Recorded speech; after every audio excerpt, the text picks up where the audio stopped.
भूर्भुवः स्वः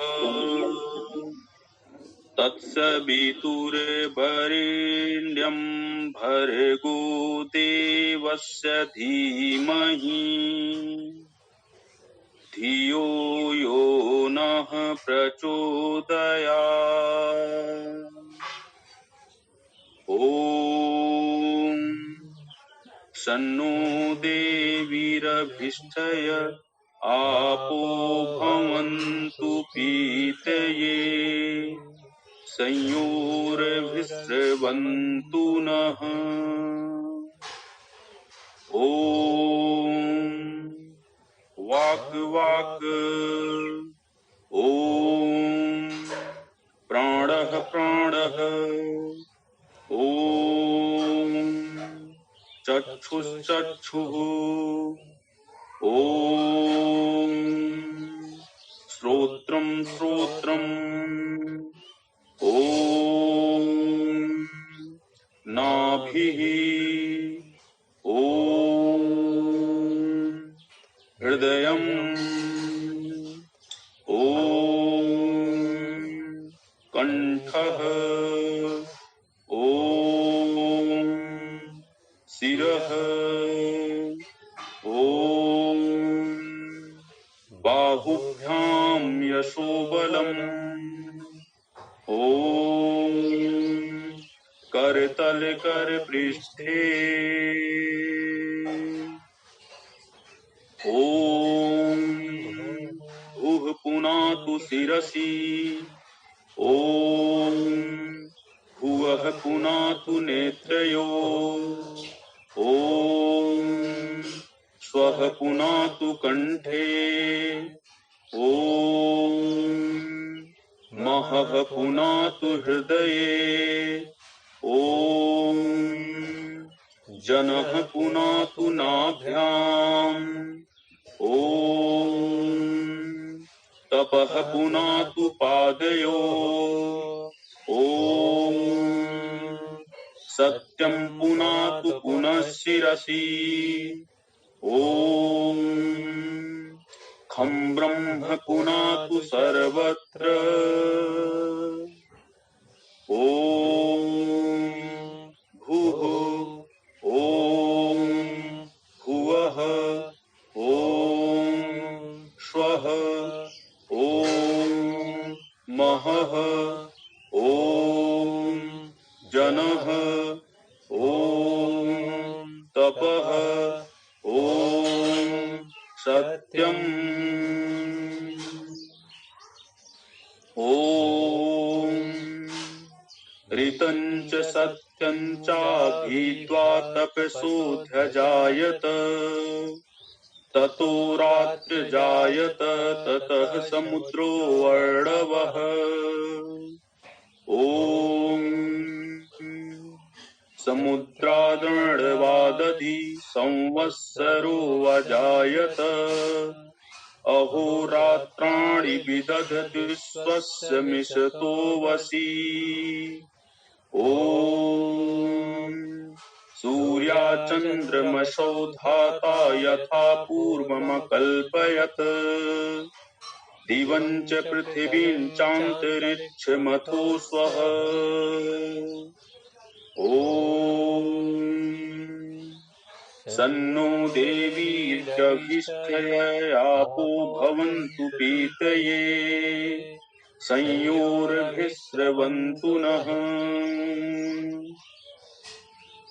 ॐ प्राचीदिगग्निरधिपतिरसितो रक्षितादित्या ईशवः तेभ्यो नमोऽधिपतिभ्यो नमो रचितृभ्यो नम ईशुभ्यो नम एभ्यो वस्तु योऽस्मान् देष्टियं वयं तिष्मस्तम्भो जम्भे दधमः ॐ दक्षिणादिगेन्द्रोऽधिपतिस्थिरश्चिराजी रक्षिता पितर ईशवः तेभ्यो नमोऽधिपतिभ्यो नमो रचितृभ्यो नम ईशुभ्यो नम एभ्यो वस्तु योऽस्मान् देष्टियं वयं दिस्मस्तम्बोजम्भे दधमः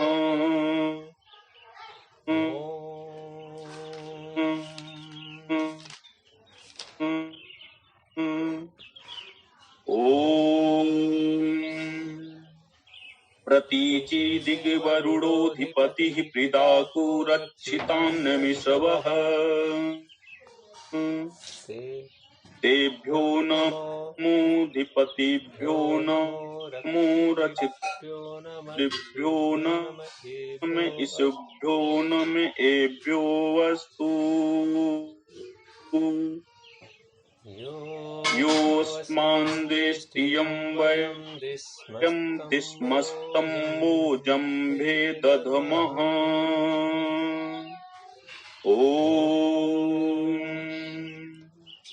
उदीची दिक् सोमोऽधिपतिः स्वजो रक्षितासनिरिषवः तेभ्यो नमोऽधिपतिभ्यो नमो रचितृभ्यो नम ईशुभ्यो नम एभ्यो वस्तु योऽस्मान् देष्टियं वयं दिस्मस्तम्बोजम्भे दधमः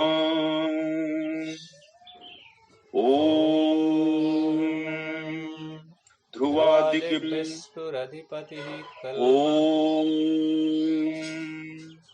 ऊर्ध्वादिग् बृहस्पतिरधिपतिः स्वित्रो रक्षिता वर्षमिषवः तेभ्यो नमोऽधिपतिभ्यो नमो रचितृभ्यो नम ईशुभ्यो नम एभ्यो वस्तु योऽस्मान् देष्टियं वयं दिस्मस्तम्बोजम्भे दधमः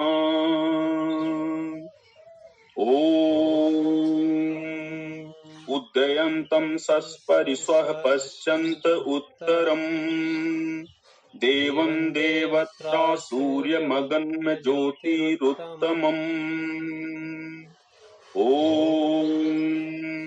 उदितं जातवेदसं देवं वहन्ति केतवः दृशे विश्वाय सूर्यम्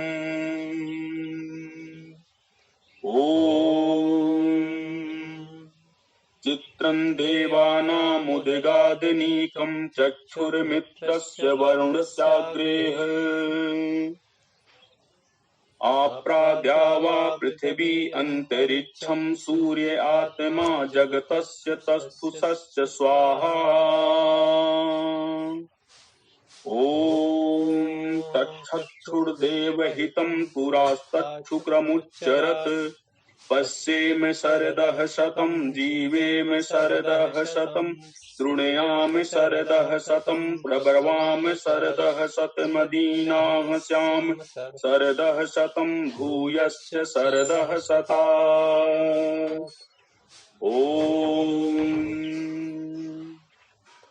भूर्भुवः स्वः तत्सवितुर्वरेण्यं भर्गो देवस्य धीमहि धियो यो नः प्रचोदयात्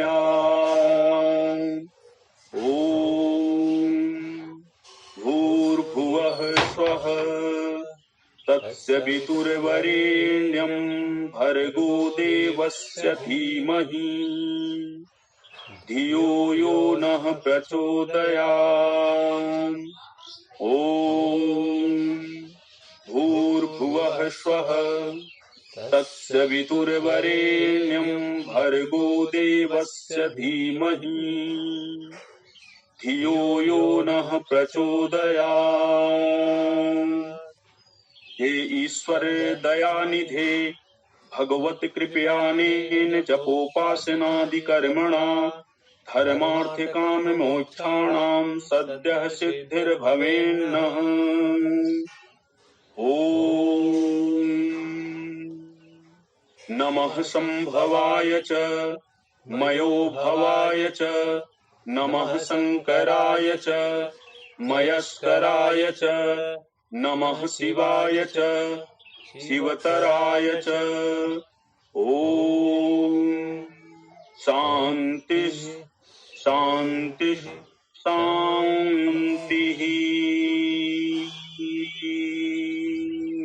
ओम।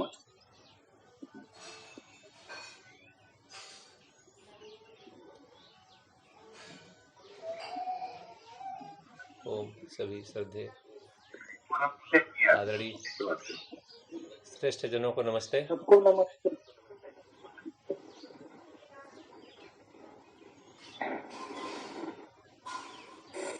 नमस्ते सर, अमित भ्राता जी। ओम। सुप्रभात। नमस्ते सतीश जी। आचार्य जी का जब तक आगमन हो रहा है,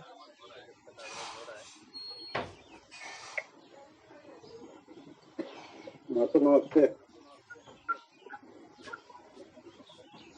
नमस्ते नमस्ते भैया।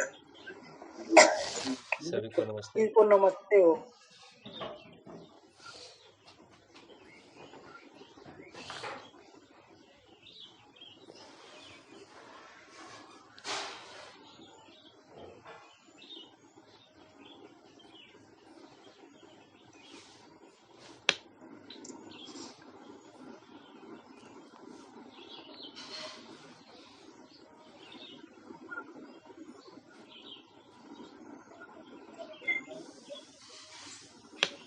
आचार्य जी का जब तक आगमन हो रहा है,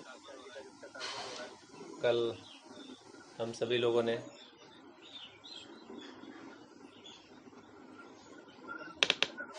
व्हाट्सएप ग्रुप में कुछ चर्चा की है। जब तक आचार्य जी का आगमन होता है, थोड़ी सी चर्चा उस पर कर लीजिए। आदरणीय डॉक्टर साहब।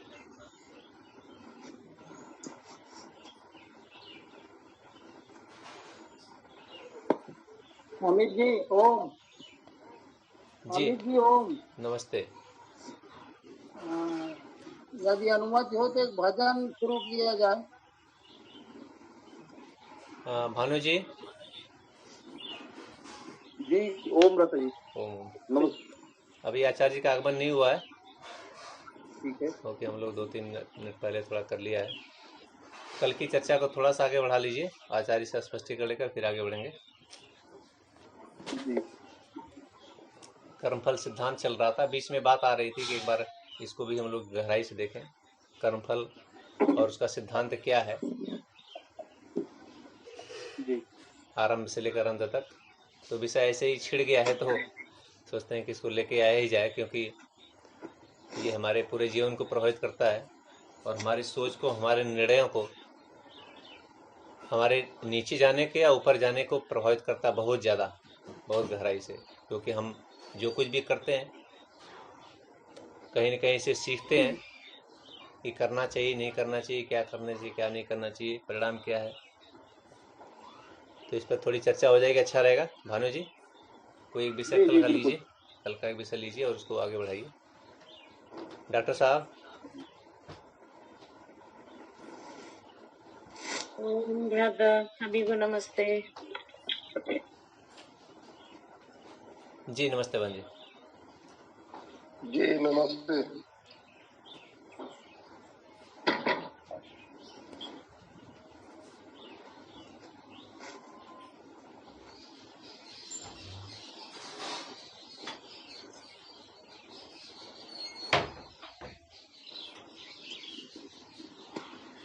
कर्म करने में हमारा अधिकार है, कर्म करना हमारा कर्तव्य है,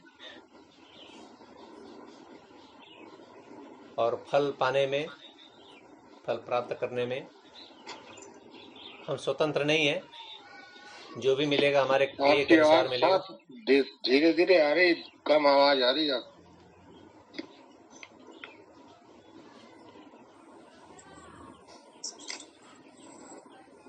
अभी आ रही है? ओम। डॉक्टर साहब, आ रही है आवाज?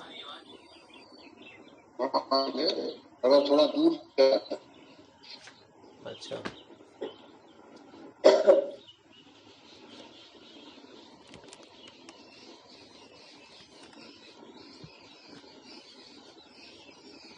कोई भी कार्य जो हम करते हैं, उसका परिणाम कब आता है तुरंत आता है या उसमें समय लगता है, या कई बार बीच में छूट जाता है बिना मिले ही, तो बाद में वो फिर से मिलकर आता है, सौभाग्य बन करके आता है या भाग्य बन करके आता है।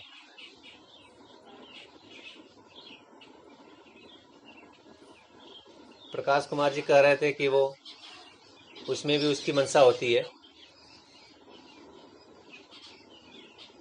उसकी मंशा भी इसमें छिपी होती है कि जो भी हमारे साथ होता है।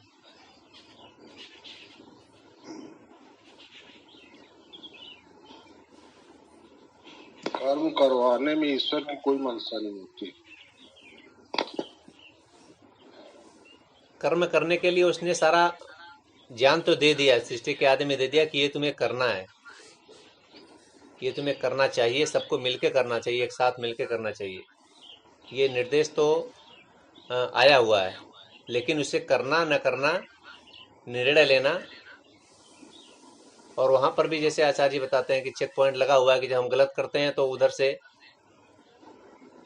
लज्जा, शंका, भय आता है, और अच्छा कार्य होता है तो फिर उत्साह, उमंग और आंतरिक खुशी, आनंद का बोध होता है। दोनों तरफ का है, गलत हो रहा है तो ऐसा लगता है और सही हो रहा है तो ऐसा लगता है। तो एक चेक पॉइंट वहां पर भी लगा हुआ है। अगर चोरी डकैती अच्छा कर्म होता तो करने के बाद वहाँ रुकते थोड़े, कोई भाग कहाँ जाते।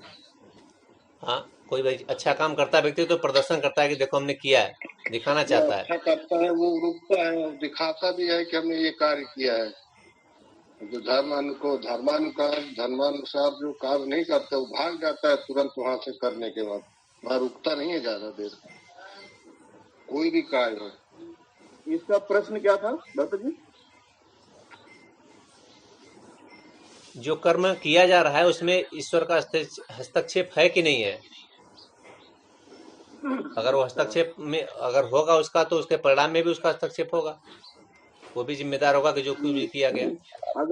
अगर इसको हस्तक्षेप मानेंगे तो ये ईश्वर की आज्ञा हुई या अवज्ञा हुई? अगर ईश्वर चाहता है, अगर वो प्रेरित कर रहा है तो इसका मतलब ईश्वर की आज्ञा हुई कि आज्ञा से हो रहा है। तो ईश्वर की आज्ञा का परिणाम क्या हुआ? सुख हुआ कि दुख? तो उसमें ये निकलेगा कि भाई ईश्वर की आज्ञा करना तो सुख है, और पुण्य कर्म भी है, ईश्वर की आज्ञा का पालन करना चाहिए। जब ईश्वर की आज्ञा का हम पालन कर रहे हैं, मान लो कोई व्यक्ति चोरी कर रहा है या कोई और बुरे कर्म कर रहा है, अगर वो ईश्वर से अनुमोदित है तो उसको सजा फिर क्यों देनी चाहिए? जो कचहरी करते हो वो तो होनी नहीं चाहिए, उसको तो फिर फूल माला से उसका तो वो करना चाहिए। जी प्रकाश कुमार जी, प्रकाश कुमार जी,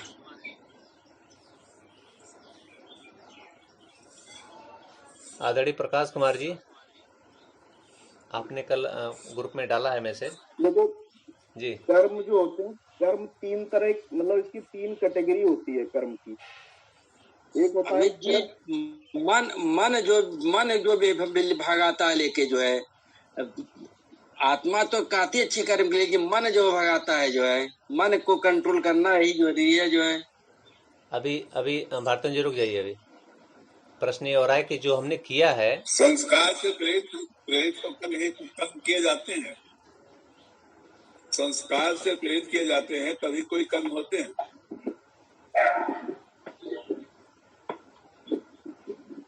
सर हमने तो गीता के 13वें अध्याय में यही पढ़ा है कि किसी कर्म में जब तक परमात्मा की मंशा न हो वो कर्म नहीं हो सकता। उसके लिए 5 अभिकरण है। कर्ता होना चाहिए, टूल्स होना चाहिए, स्थान होना चाहिए, प्रयास होना चाहिए, और परमात्मा की उसके अंदर मंशा होनी चाहिए, अन्यथा वो कर्म नहीं हो सकता। आप भोग की बात करते हैं, हम कैसे निर्धारित कर सकते हैं जो हम कर रहे हैं वो भोग है? वो परमात्मा जानता है।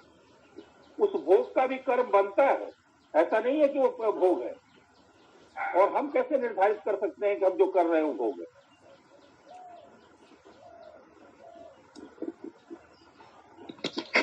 भोग कर्म से बनता है या कर्म से भोग बनता है? कर्म से भोग बनता है। कर्म से भोग बनता है ना। कर्म से जी जी देखिए एक कर्म बात से ही तो भोग, कर्म से ही तो भोग बनेगा। भोग से कर्म कैसे बनेगा? अब आप बताएं, अगर कर्म से भोग बनता है तो वो भोग भी कर्म है। भोग कर्म नहीं है, भोग तो भोग है। भोग के दौरान जो कर्म कर रहे हैं वो भी एक तो कर्म हुआ। अरे भाई आप इस बात कर्म के सिद्धांत को एक तरह से समझिए। कर्म के सिद्धांत को ऐसे समझिए कि आज हमने एक खेत में गेहूं बोया, ये सुनिश्चित हो गया इसका फल की गेहूं होगा। इसके बाद लाख तपस्या कर लीजिए, परमात्मा की आराधना कर लीजिए, कोई कुछ भी कर लीजिए, उसमें धान पैदा नहीं होगा। ये कर्म फल, कर्म करके ही उसका फल निर्धारित हो जाता है। अब इसे आप भोग की संज्ञा दे लें। आप तो भोग की संज्ञा वहाँ थोड़ी है। तो जो गेहूं मिल रहा है वो तो आपके कर्म का फल है जी। अरे आप भोग किसको कह रहे हैं? तो कर्म, तो भोग कहाँ बोल रहे हैं? आप बोल रहे हैं कि भोग भी एक कर्म है। यही तो कह रहा हूँ कि जैसे आप कैसे निर्धारित करेंगे। मान लीजिए आपको ईश्वर ने किसी पूर्व जन्म के कर्म की सजा दी, तो वो कर्म के रूप में ही होगी ना। अगर उसने सुख दिया, आनंद भोगेंगे आप, तो भी एक तरह का कर्म ही होगा ना। अगर आपको कोई फोड़ा हो गया तो उसमें आप कर्म क्या कर रहे हैं? भोग ही तो रहे हैं। दुख तो भोग रहे हैं ना। तो भोग रहे हैं ना कि कर्म कर रहे हैं? क्यों? अच्छा उसके लिए अगर हम कोई विचार करेंगे, उसके लिए जो प्रयास करेंगे उसके समन का, वो कर्म नहीं होगा। हाँ, जब आप उस भोग को हटाने के लिए कर्म करेंगे वो कर्म होगा, न कि वो जो भोग रहे फोड़ा आया है वो कर्म है। तो उसके साथ कर्म जुड़ा ना। कर्म तो जुड़ा था, वहाँ पे ही तो आपको विद्या लगानी है, अपनी ज्ञान लगाना है कि हम कर्म किस तरह का करें। मैंने आपके कहने का मतलब कि हम उसको बिल्कुल शांत मन से भोग लें जिससे वो कट जाए, उसका उपचार न करें। भोग भोगने का तरीका वही होता है कि उसको शांत मन से भोगना चाहिए और उसका उपचार करना चाहिए। उपचार करने में जो सही कर्म हो वही करना चाहिए। जी उपचार किया आपने तो कर्म किया ना। तो उपचार करने का कर्म एक अलग है। आप उपचार आप अपने से फोड़ा फाड़ लीजिए या डॉक्टर से फड़वा लीजिए। डॉक्टर फाड़ेगा तो डॉक्टर का कर्म है, क्या लेना देना है? डॉक्टर का कर्म है। वो डॉक्टर का कर्म है। डॉक्टर के पास आप जा रहे हैं वो आपका कर्म है, मगर जो कष्ट उठा रहे हैं वो भोग है। आपका मैंने यही कहा, उसका उपचार भी कर्म। हर भोग के साथ तमाम कर्म जुड़े हुए हैं। हाँ, तो भोग कर्म है। हमारा कहने का मतलब है कि भोग जो है वो कर्म नहीं है। भोग के दौरान जो कर्म कर रहे हैं वो कर्म अलग हो गया। तो भोग की भी प्रवृत्ति कर्म ही है। आप उसको भावनात्मक ले रहे हैं या भाव से, माने उसको आप ऑब्जेक्टिव ले रहे हैं, सब्जेक्टिव नहीं ले रहे हैं। ऑब्जेक्टिव सब्जेक्टिव की बात नहीं। ऑब्जेक्टिव का मतलब क्या होता है? ऑब्जेक्टिव का मतलब होता है कि आप बाहर से दिख रहा है, दूसरे भी देख पा रहे हैं। सब्जेक्टिव का मतलब होता है केवल आप देख रहे हैं, दूसरा नहीं देख रहा है, उसको नहीं देख रहा। हाँ, तो भाव हुआ है, दर्द हो रहा है, ये हम कर रहे हैं। हाँ, तो हम जो दर्द हो रहा है, दर्द होना कोई कर्म नहीं है, दर्द होना भोग है। दर्द को उपचारित कराना कर्म है। और ये भोग जो है वो दो हो सकते हैं परिणाम, सुख और दुख। तो इसमें फैसला करो, क्या सुख दुख कर्म है क्या कि परिणाम है? कर्म को 4 भागों में बांटा गया है, शुक्ल, कृष्ण, मिश्रित और दिव्य। तो अभी बात चल रही है भोग, यहाँ बात चल रही भोग कर्म है या नहीं।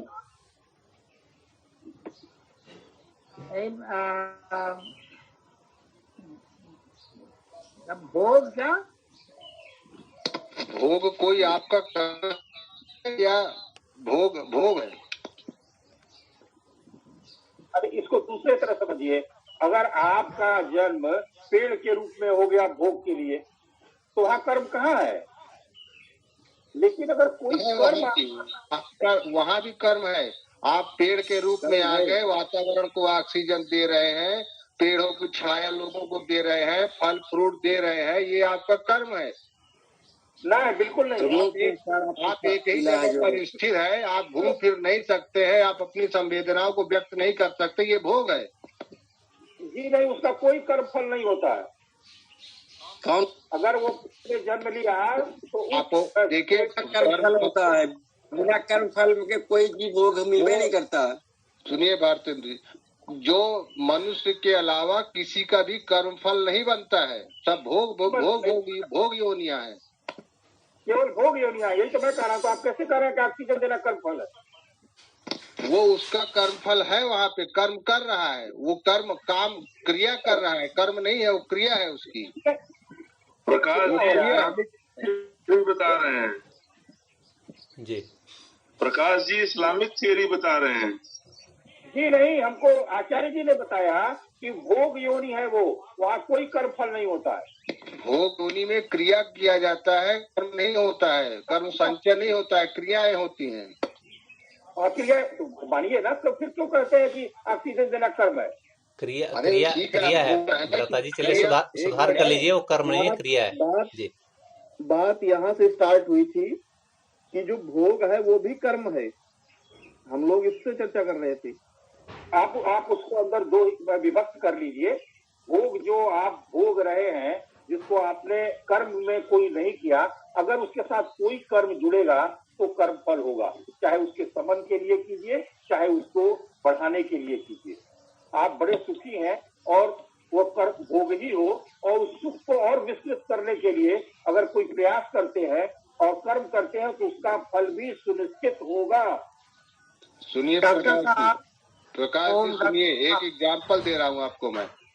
मैंने अपने ऊपर ही प्रैक्टिकल किया है। सुनिए प्रकाश जी सुनिए, मेरे पैर में एक फोड़ा हुआ, मैंने उसका कोई उपचार नहीं किया, डॉक्टर होते हुए भी देखने के लिए कि ये देखते हैं इसका क्या अंतिम परिणाम होता है, उसका कोई उपचार नहीं किया, चुपचाप से उसको भोगते रहा, दर्द बर्दाश्त करते रहा, जो बहता था उसको साफ ऑफ कर देता था, बस इतना ही करते रहा।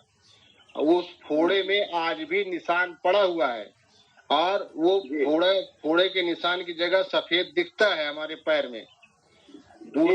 उसके बाद हमको 3 फोड़े और हुए, जिसके लिए मैंने पूरी दवाई की, अपनी होम्योपैथिक दवाइयाँ खाई, उसको पकाया और बहाया और सुखाया, उसमें एक भी दाग नहीं छूटा हुआ है, कहीं भी स्किन में कोई दाग नहीं छूटा हुआ है। ठीक है, तो जिसका जो मैंने कर्म किया उसका फल हमको बाद में बगैर दाग की स्किन मिली, और जिसका कोई कर्म नहीं किया खाली भोगते रहा, वहाँ पे भी एक दाग मिला हुआ है हमको, जो हमेशा दिखता रहता है कि सफेद है। तो ये भोग था। हमारे समझ से डॉक्टर साहब एक मिनट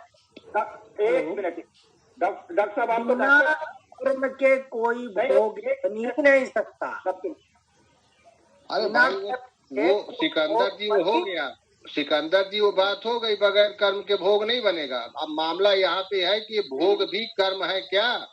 नहीं, भोग करने के लिए भी कर्म करना पड़ेगा।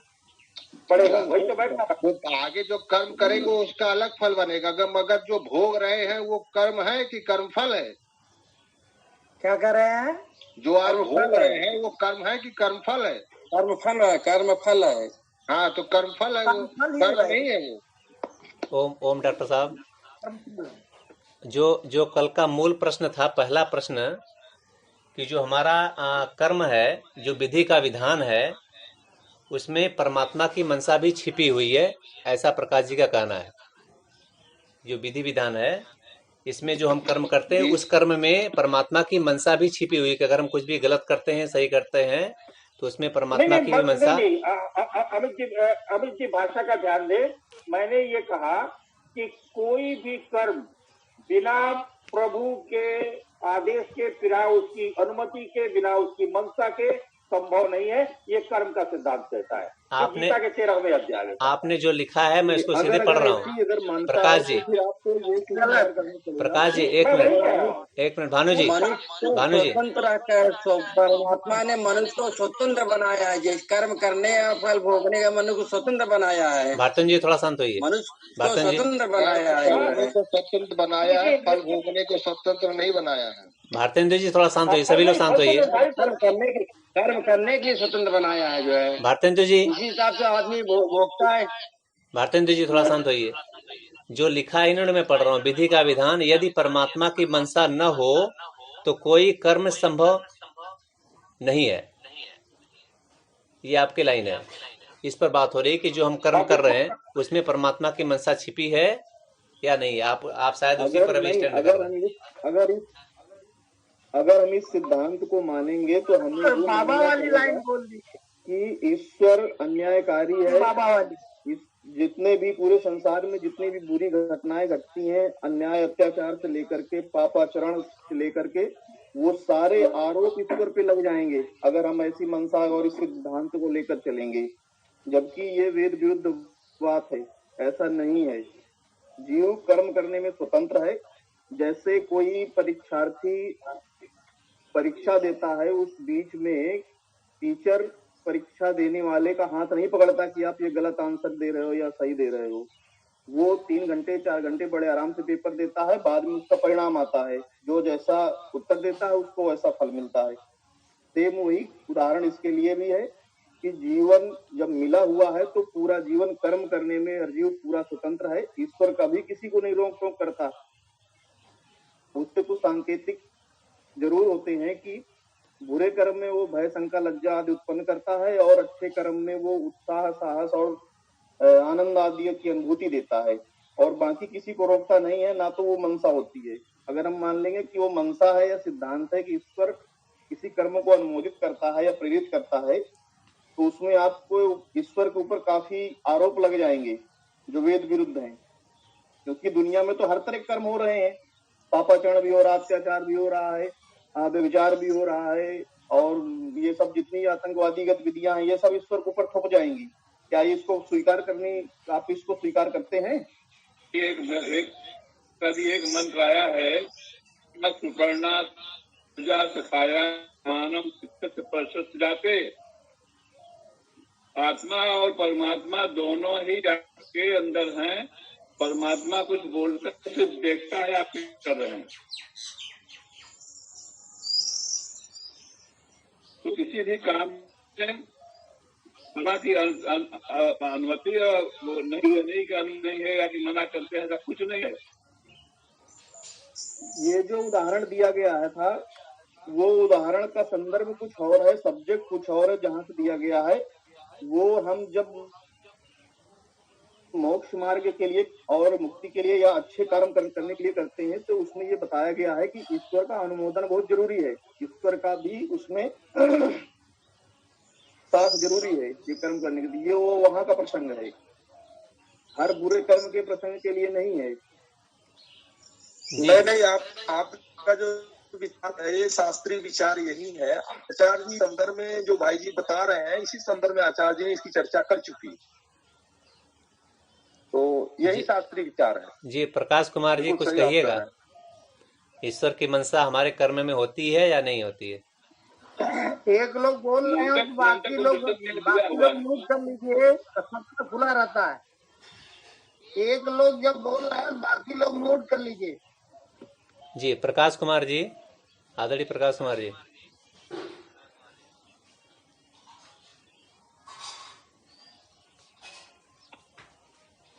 नमस्ते आचार्य जी।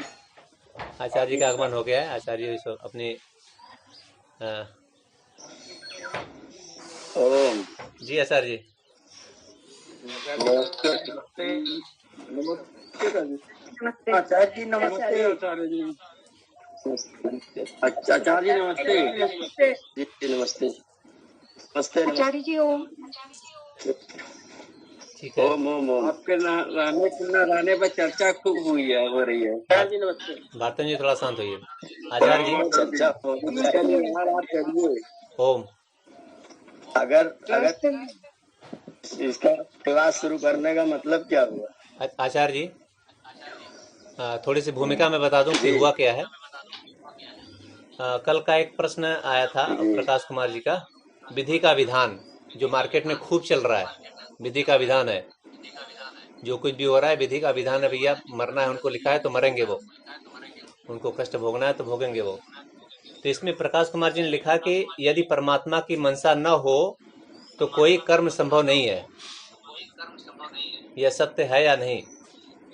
इन्होंने लिखा, भाग्य पूर्व जन्मों के बचे हुए कर्मफल अपने सामर्थ्य से अच्छे कर्मों से यह भाग्य कर्मफल दबाए जा सकते हैं, किंतु इसे भोगने से बचा जा सकता है। क्या यह कहना सत्य है? यानी कर्मफल सामर्थ्य से अच्छे कर्मों से समाप्त किए जा सकते हैं? शायद नहीं। जो आपने कल कहा था उस पर इन्होंने टिप्पणी दी है। और एक लाइन जो ऊपर लिखी है जिस पर चर्चा पूरी हुई है कि यदि परमात्मा की मंशा न हो तो कोई कर्म संभव नहीं है। तो जो भी हम कर्म कर रहे हैं अच्छे या बुरे, उसमें परमात्मा की मंशा छिपी हुई है, ऐसा इनका, जिस पर पूरी बहस चली दिन भर, ये है। तो कर्मफल का सिद्धांत जो है हम लोग उसको ढूंढ रहे थे कि कभी पढ़ना है, तो संयोग से कल आ गया है वो, तो हम लोग इसको थोड़ा समझ लें गहराई से, एक दिन 1 क्लास 2 क्लास दे करके, तो स्पष्ट रहेगा। जी आचार्य जी। अगर मैं और आप दोनों मिल के चोरी करें, मैं और आप दोनों मिल चोरी करें, तो जो चोरी का दंड होगा मुझे मिलेगा या आपको मिलेगा या दोनों को मिलेगा? संवैधानिक तौर पर सोच, संविधान के आधार पर। अभी आज तो दोनों को ही मिलेगा, कम ज्यादा शायद मिलेगा। एक ने साथ दिया, दूसरे ने आरंभ किया। संवैधानिक आधार पर दोनों दंड के भागी हैं जी, है ना जी। और अगर उनमें से किसी एक को ही दंड दिया जाए, दूसरे को कुछ न कहा जाए, तो न्याय होगा कि अन्याय होगा? अन्याय होगा। अन्याय होगा। तो मैं चोरी कर रहा हूँ और परमात्मा की मंशा मेरे साथ में है, तो उसको धारा 201 203 लगना चाहिए कि नहीं लगना चाहिए? लगना चाहिए, बिल्कुल लगना चाहिए। तो न्याय यही हुआ ना कि ईश्वर को भी दंड मिलना चाहिए। जब कोई व्यक्ति गलत काम कर रहा हो, अगर उसका सहयोग करने वाला सहयोग न करे, कई बार नहीं होता है, वो हट जाता है, छोड़ देता है। सहयोग देने वाला तो और भी अपराधी हो गया फिर तो सहयोग देने वाले पर मैंने कत्ल किया और मैं कत्ल किए हुए बॉडी को एक आदमी ने जमीन के नीचे दबाया, तो कत्ल करने वाले की धारा तो 2 है, दबाने वाले की 203 है।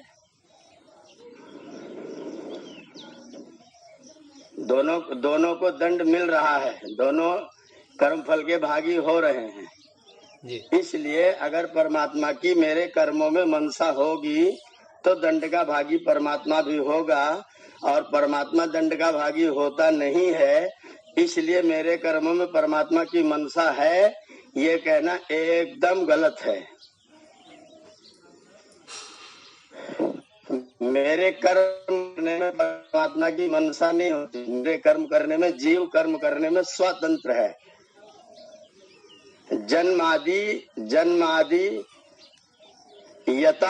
जन्मादि अस्य यतः वेदांत दर्शन का सूत्र है। जन्म देना, कर्म के फलानुसार जन्म देना और उसके तदनुसार जैसा शरीर देना वैसा उसको भोग देना, ये ईश्वर की व्यवस्था से है।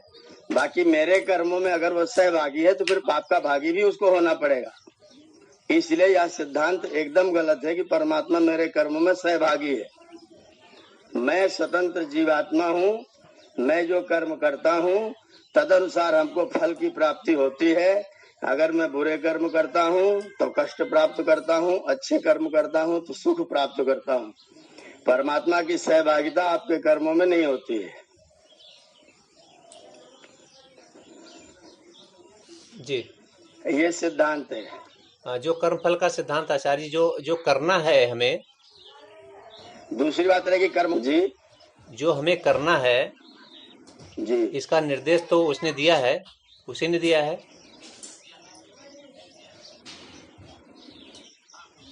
हाँ, उसने जो मुझे करना है ये निर्देश नहीं दिया है, जो मुझे करना चाहिए ये निर्देश दिया है।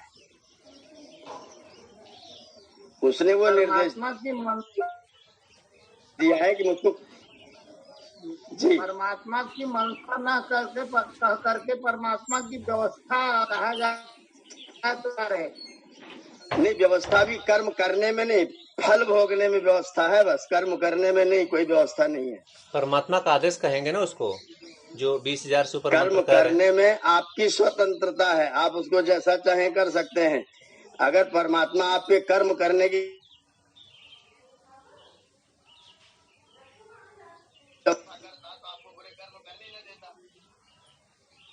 के विद्यार्थी रहते हैं तो मैं इनको कोई गलत कार्य करने दूंगा क्या?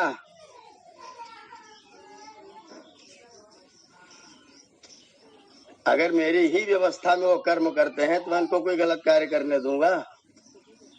ईश्वर की व्यवस्था में कर्म नहीं करते हैं।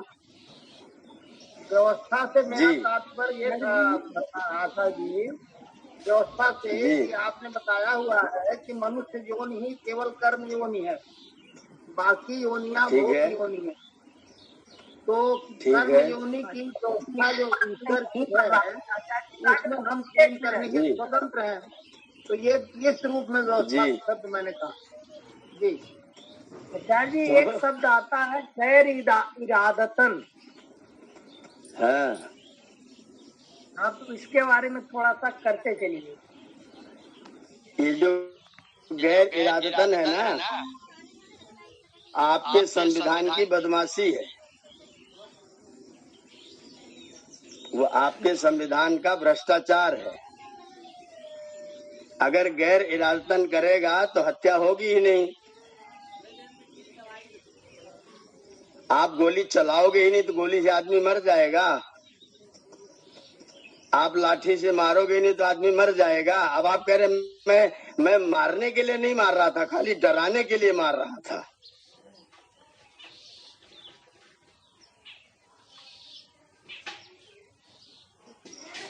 ये गैर इरादतन, अब जैसे मान लो हम गाड़ी चला रहे हैं, मेरी गाड़ी के सामने कोई व्यक्ति आकर के मरता है तो मैं अपनी गाड़ी सावधानी से क्यों नहीं चला रहा था?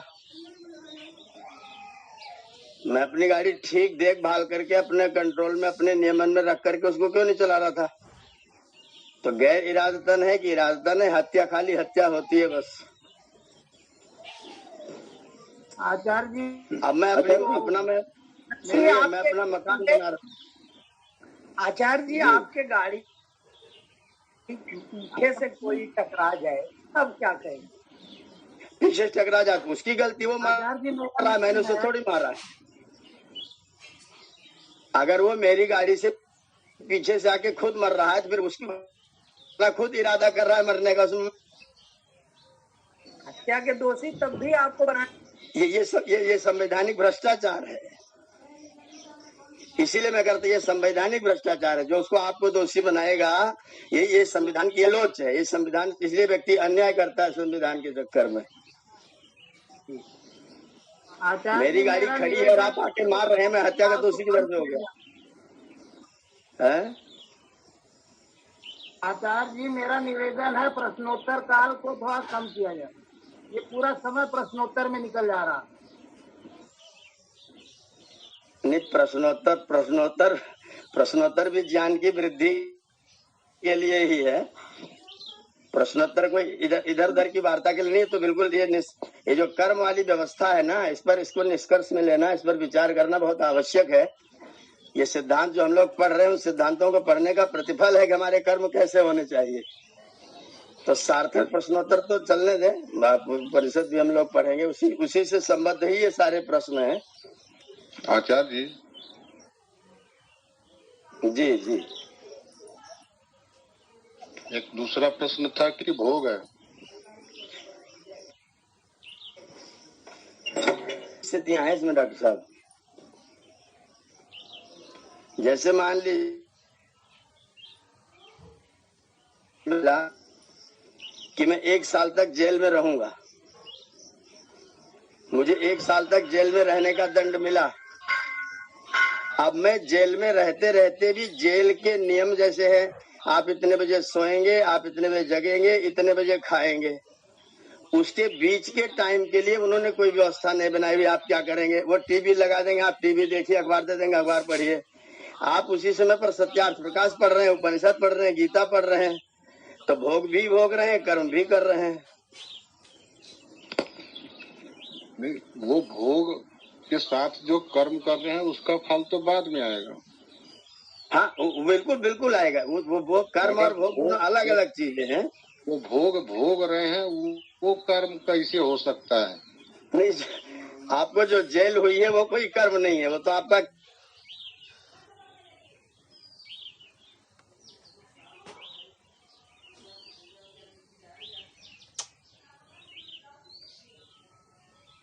उस क्षण में जो भोग मात्र है वो कोई कर्म नहीं है।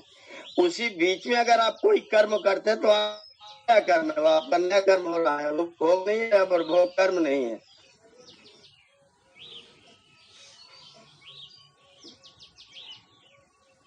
जी डॉक्टर साहब।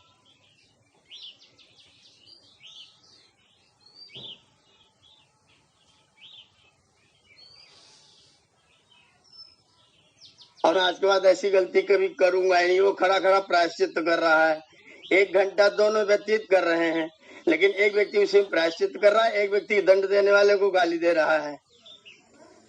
तो वो खड़े होना तो आपका भोग है, लेकिन जो प्रायश्चित कर लेना वो आपका कर्म है, उसका फल फिर आपको मिलेगा। में चला था डकैती डालना और डकैती डलवाना दोनों कर्म है। दोनों कर्म है, दोनों कर्म है। डकैती डलवाना ही नहीं, डकैती डालने वाले के साथ मित्रता करना भी कर्म है। नहीं, डकैती डलवाने का मतलब ये कि जिसके यहाँ डकैती पड़ रही है, डकैती डलवाने का मतलब ये है ऐसा कोई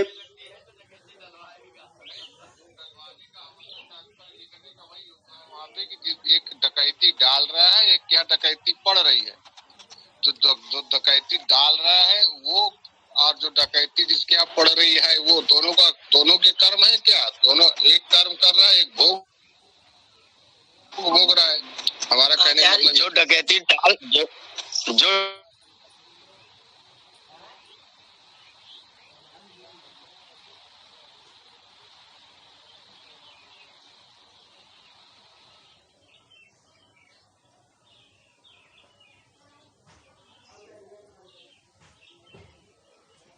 मान लें कि वो उसका कर्म फल था इसीलिए वो डकैती डाल रहा है, तो फिर सारा न्यायालय बंद कर दीजिए। नहीं, वो नहीं, जिसके यहाँ डकैती पड़ रही है क्या उसका कर्म फल था? नहीं, बिल्कुल नहीं। ऐसी मान्यता बिल्कुल भी नहीं करनी चाहिए, एकदम अशुद्ध मान्यता है। आचार्य जी ओम नमस्ते। जी जी आचार्य जी, जो वार्तालाप जो चल रही है उसमें हस्तक्षेप किया, उसके लिए क्षमा चाहती हूँ।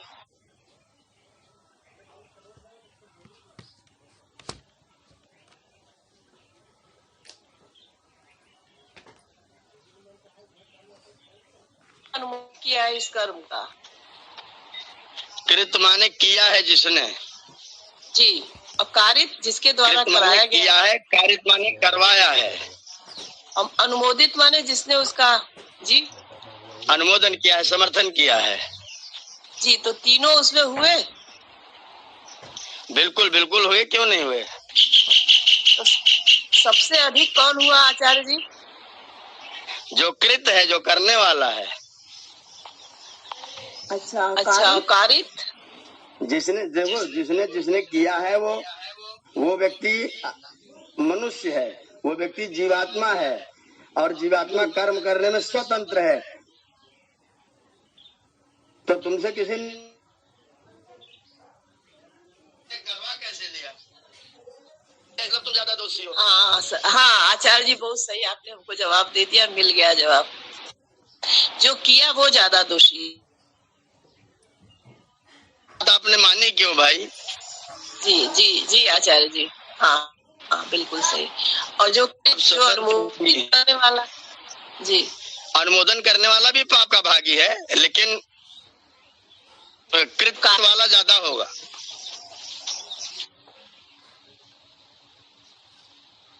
का भागी, जो उसका अनुमोदन करता हो भी उसके पाप का भागी है। लेकिन मात्रा में दोनों कम कम होंगे। अनुमोदन वाला 1/3 और ये जो है ये इसको 1/2 और उसको पूरा का पूरा 1। कृत वाले 1, कारित वाले 1/2 और अनुमोदित वाले 1/3 फल के भागी बनेंगे। जी आचार्य। आचार्य जी एक प्रश्न है। आचार्य जी। हाँ जी। जो जैसे कोई भी व्यक्ति अपराध करता है कुछ भी, तो उसके लिए 2 न्यायालय हो गए, एक तो ईश्वर का हो गया, एक भारतीय संविधान का हो गया। मान लो किसी भी अपराध के लिए उसको अगर न्यायालय से सजा मिल गई है यहाँ से भारतीय कानून के हिसाब से, तो क्या उसको ईश्वर के यहाँ अलग से मिलेगी या वो माफ हो जाएगी? वो सजा भारतीय कानून के आधार पर, और हर देश का कानून अलग अलग है, और वो सजा वैदिक संविधान के अनुसार नहीं है, वैदिक व्यवस्था के अनुसार नहीं है। इसलिए उस पर भी जो थोड़ा बहुत शेष बचेगा वो न्यायकारी परमात्मा उस पर भी व्यवस्था करेगा। मतलब 2 बार पड़ेगा, 2 बार भोगना पड़ेगा, इसलिए न करना ही अच्छा है। वैसे भी कहा यहाँ भोग लेंगे वहां भी भोगना पड़ेगा, इसलिए न करना ही अच्छा है। हत्यारे को फांसी हो गई, अब उसके बाद उसका क्या होगा? जिसको फांसी हो गई है ना जी, उसने फांसी से पहले जितने कर्म किए हैं उनका फल परमात्मा उसको प्रदान करेगा। जितने लोगों को उसने कष्ट दिया है उतने लोग मिलके उसको भी कष्ट प्रदान करेंगे।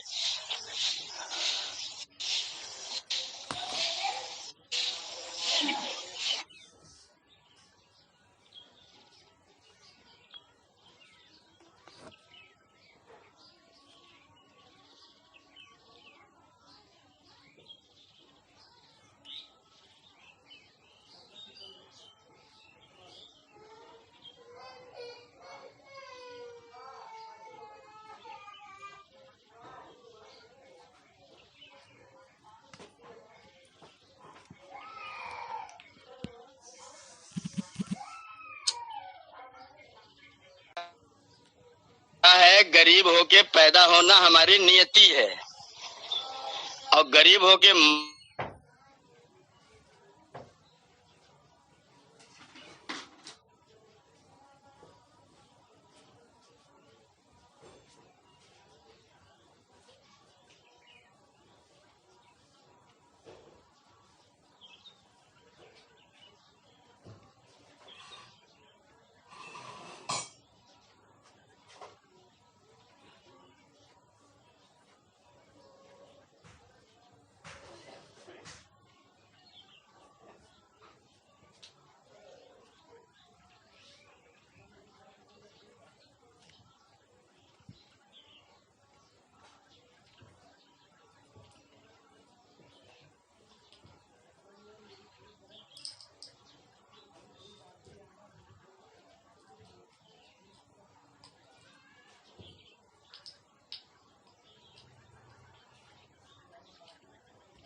कल्पना मात्र, वो दरअसल क्या है ना कि हमारे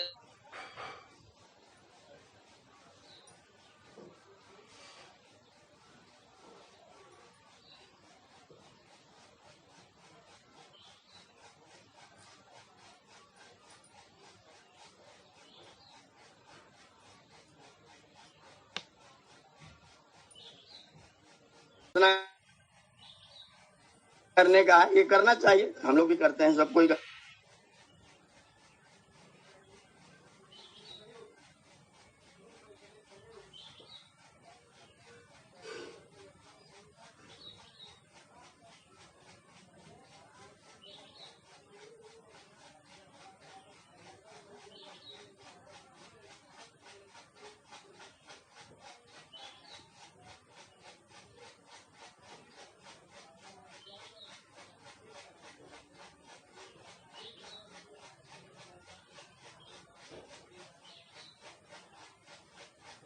लेती है, उसके बाद में फिर वो भोजन करती तो पूड़ी उड़ी खा लेती है, फिर बहुत दिन तक दबा कर आती रहती है। आचार्य जी, इसका उदाहरण पौधे से ले सकते हैं कि जिस पौधे की जड़ को बढ़ाना होता है उसको पानी बहुत लिमिट में दिया जाता है। हाँ। तो जितना पानी कम देते हैं तो वो पानी लेने के लिए अपनी जड़ को बढ़ाता है। तो शरीर में भी ये नियम लागू होता है। पहले तो ये नहीं था, मगर बाद में ये खोज से हुआ कि व्रत उपवास करने से तमाम से जो केमिकल्स हैं वो टूट जाते हैं और नए कुछ नए बनते हैं। जब आप फिर से जल और लेते हैं तो फिर नई चीजें बन जाती हैं जो कि शरीर के लिए स्वास्थ्यदायक होती है। व्रत से इंसुलिन भी नॉर्मल एकदम बैलेंस हो जाता है। इंसुलिन में बहुत काफी चमत्कारिक लाभ होता है इससे। बिल्कुल होता है। तो मेरा भी प्रयोग है, बिल्कुल होता है। योग ग्राम में स्वामी जी उपवास कराते हैं। जो जाता है पेशेंट 7-7, 10-10 दिन तक उपवास कराते हैं, उनको जल और फलाहार देकर, मेडिकेटेड वाटर देकर। हाँ जी। उपवास से शरीर की जीवनी शक्ति में वृद्धि होती है, वो बढ़ जाती है। जो ये तार्किक बात कह रहे हैं डॉक्टर साहब कि प्रयत्न उसका बढ़ जाता है, उस प्रयत्न के आधार पर उसकी जीवनी शक्ति की मात्रा में वृद्धि होती है।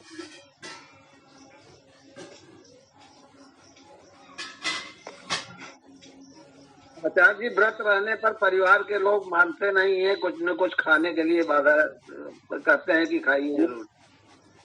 उसको व्रत रहने पर मत कहिए, उपवास रहने पर ही कहिए। नहीं, वो खाना आपका कर्म है ना। दूसरे लोग तो इंसिस्ट करते रहते हैं। अब आप सोचिए खाना है कि नहीं खाना है।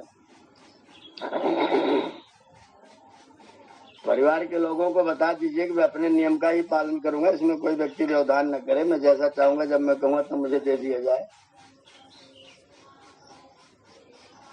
तो परिवार का समर्थन आपको प्राप्त हो जाएगा, चिंता मत करिए। और परिवार वाले ना माने तो भाग आइए गुरुकुल, यहाँ में बढ़िया उपवास करवा दूंगा, कोई कुछ छेड़ेगा नहीं आपको।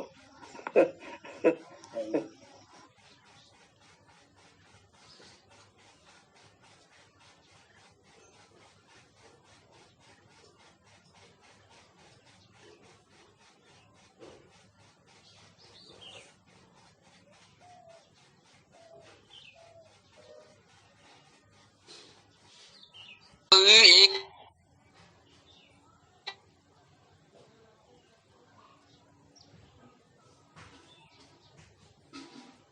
करना चाहिए। शाम को गाय को रोटी देते हैं। आपका वो बलिवेश देव यज्ञ है, वो हमारी परंपरा है, वो अरबों वर्ष पुरानी परंपरा है। ओम आचार्य जी भैया।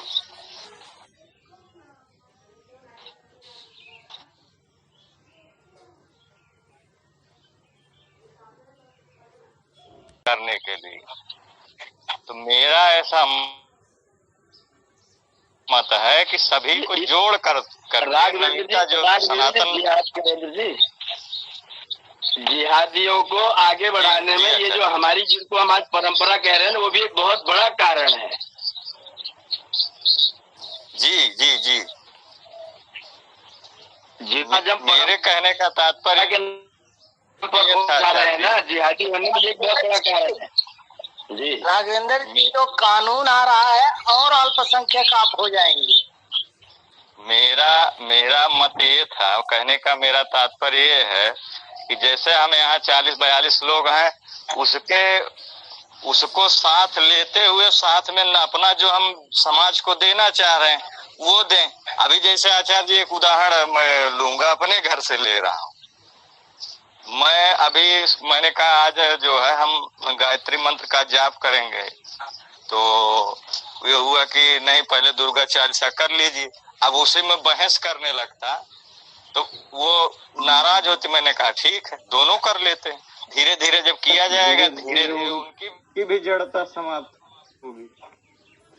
तो मेरा ये मत था आचार्य जी, मतलब जो इनका जो जड़ मत है, जड़ मत को भी लेते हुए सनातन यानी जो वैदिक मत है उसको धीरे धीरे किया जाए, जिससे धीरे धीरे लोगों को जब ज्ञान होगा खुद ही कहेंगे नहीं ये वाला अच्छा है, जो ये पहले हम लोग करते थे तो खुद ये तो बेकार की चीज है।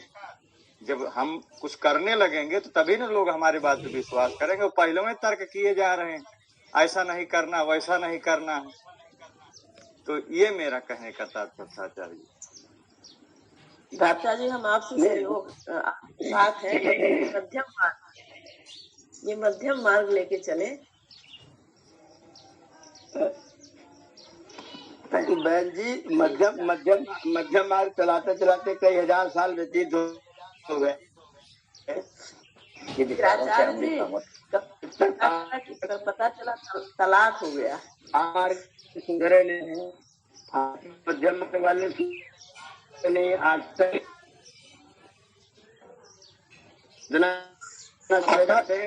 आपकी पीठ पर लगे जाते हैं। आचार्य जी ये मध्यम मार्ग नहीं होता है, महात्मा बुद्ध का एक मध्यम मार्ग है जो धीरे धीरे लोगों को अपने तरफ मार्क्सवादी या कम्युनिस्ट ले जाने का एक तरीका है। मध्यम मार्ग ये एक झूठ की तरफ ले जाने का एक आलस्य है मध्यम मार्ग। भ्राता श्री झूठ कैसे हो गया? राघवेंद्र जी कह रहे हैं किसी नई चीज को करने के लिए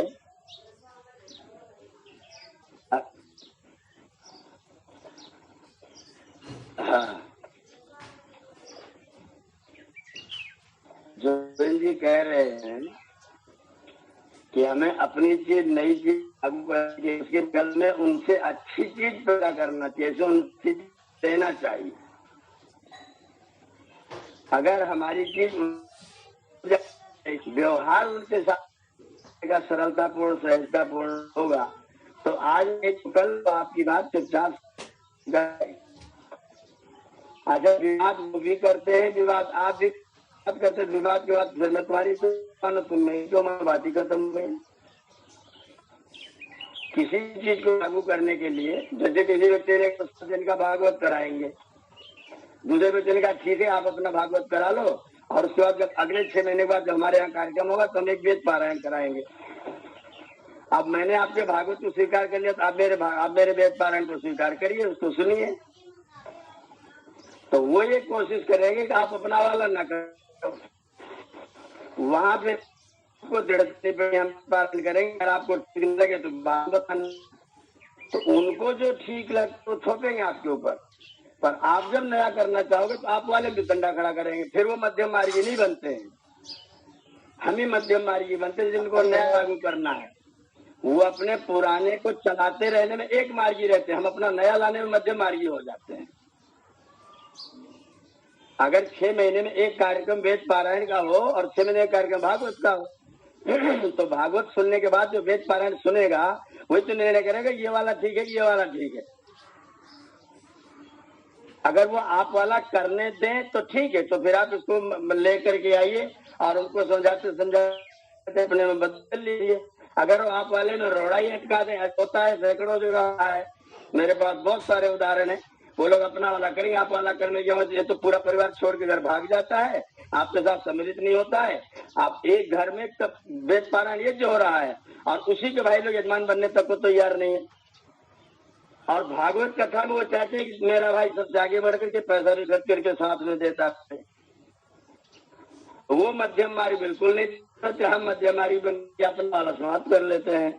अगर सामने वाला इतना एडजस्टेबल हो, अपने आप सामंजस्य बिछा ले, अपना करो लेकिन मेरा भी करना होगा।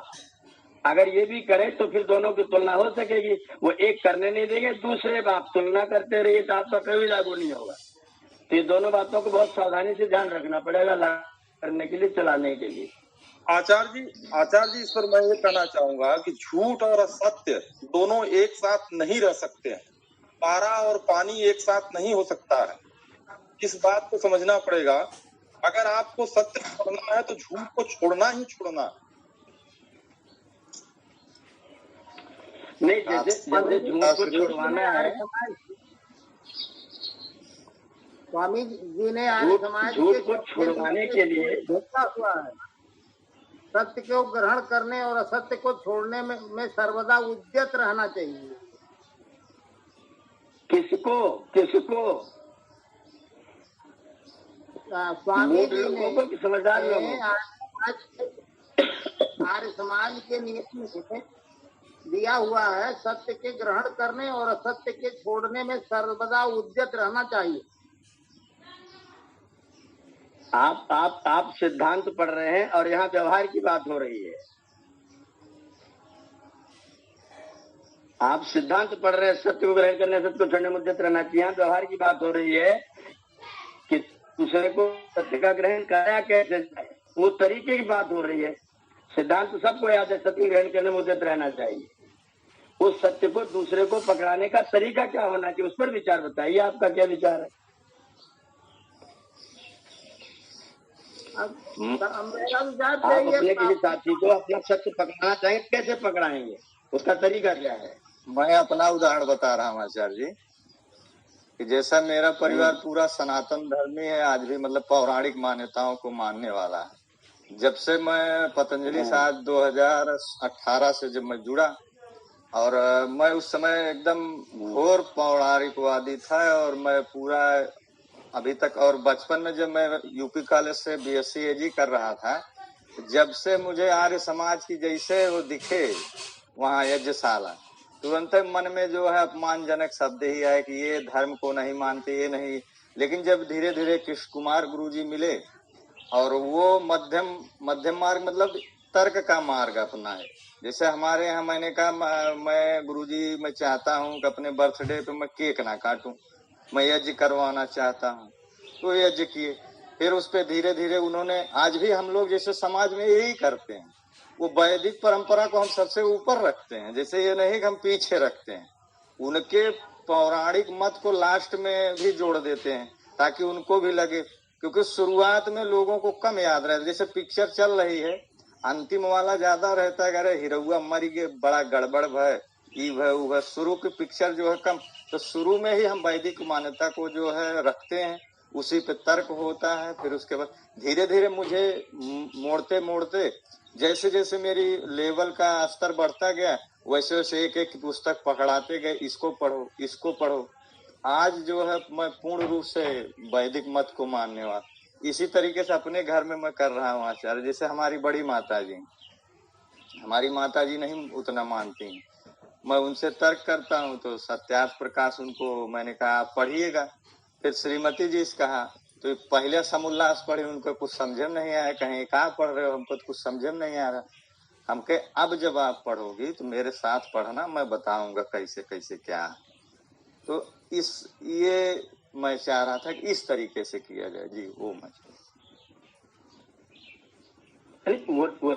ये कह रहा हूँ को दूसरे को सत्य को अपने सिद्धांतों को दृढ़ रखते हुए, मजबूत रखते हुए, व्यवहार को अत्यंत विनम्र और सहज बनाते हुए, व्यवहार में कठोरता न आने पाए, सहज और बनाते हुए अपने सिद्धांतों पर दृढ़ रहते हुए हम उनको बदलने की चेष्टा करते हैं। सम्मिलित होना पड़ता है, पढ़ते हैं, उनके कर्मकांड हम भी सम्मिलित होते हैं और सम्मिलित होते हैं, लेकिन इस उद्देश्य से सम्मिलित होते हैं कि उनको अपना वाला कर्मकांड पकड़ाना है। उन्होंने कथा सुनी, अब मैंने उनको कथा का सारांश बताना शुरू किया, उस पर तर्क करना शुरू किया। ये नहीं कहा कि तुम मत सुनो, मैंने कहा कि इसके बारे में मुझे बताओ, मेरी कम समझ में आ रहा है। आप जो कहना शुरू करते तो फिर इधर लिप लपोतना शुरू कर देते हैं, ठीक है तुम्हारी ठीक है। जब वो ये खुद कहने लगे कि बात तो तुम्हारी ही ठीक है, तो एक दिन जरूर पकड़ेंगे। और कुछ लोग हो गए दूर दूर ले लो, कह रहे तू जा, तुम्हारे समझ गए तो उनसे बोला ना, मुझे लगे ना आवा कर। जो ऐसे लोग हैं फिर उनका बदलना बहुत मुश्किल का काम हो जाता है। तो अपने सरल स्वभाव में रहते हुए, भाषा को विनम्र रखते हुए अपने सिद्धांतों पर एकदम दृढ़ रहते हुए उनके कार्यों के साथ में संलग्न होना और इस उद्देश्य के साथ होना कि उनको धीरे धीरे चेंज करना है, बदलना है। स्वाध्याय के माध्यम से, तर्क के माध्यम से, प्रार्थना के माध्यम से वो जो कर्मकांड करते हैं उनके बजाय कर्मकांड में को निमंत्रित करके उनको करते। आप बताओ को जब देखे खुद कहें कि आपका है तो फिर उनको अपना वाला पकड़ा दीजिए धीरे से। ये तरीका है सत्य का ग्रहण करवाने। आचार्य जी, आध्यात्म की जो ABCD है, जो एकदम प्राइमरी क्लास है, वो प्रकृति, जीव और परमेश्वर, जब तक इनका स्वाभाविक गुण और इनका स्वरूप सबको समझ में नहीं आएगा, तब तक आगे की पकड़ बना ही नहीं पाएगा कोई, सबसे भी समझ में नहीं आएगा।